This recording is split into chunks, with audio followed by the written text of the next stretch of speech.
Allah her zaman böyle soframızı bozmasın, bereketini versin. Şimdi bir şarkı vardır, o şarkıda müzikası da bana ait, sözü de bana ait şarkı var. Şimdi ben ilk defa şarkı diyelim Türkiye'de. 20 yıl önceden diğer hanım bırakmışım yani kabul ederiz. Sağ olun, var olun. Ramazan'ımız sağ olsun, müzikantlar sağ olsun. Hoş geldiniz. Büyük ustazlar.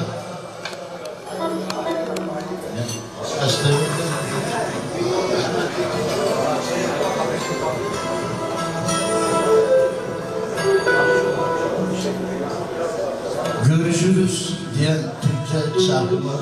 Ben zaten bir kısa söyleyeyim. Şimdi biraz daha kişi olsun diye.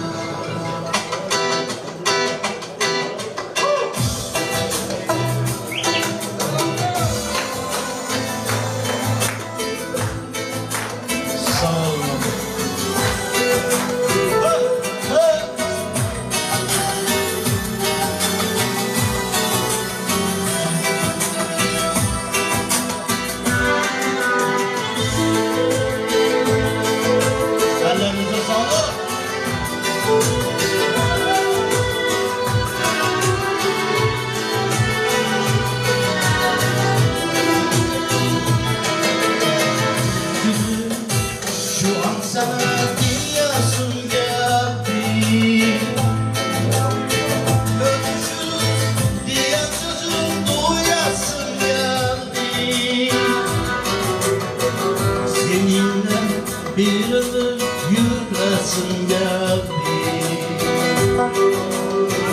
Güzel yüzün şarkıda bir yazım geldi.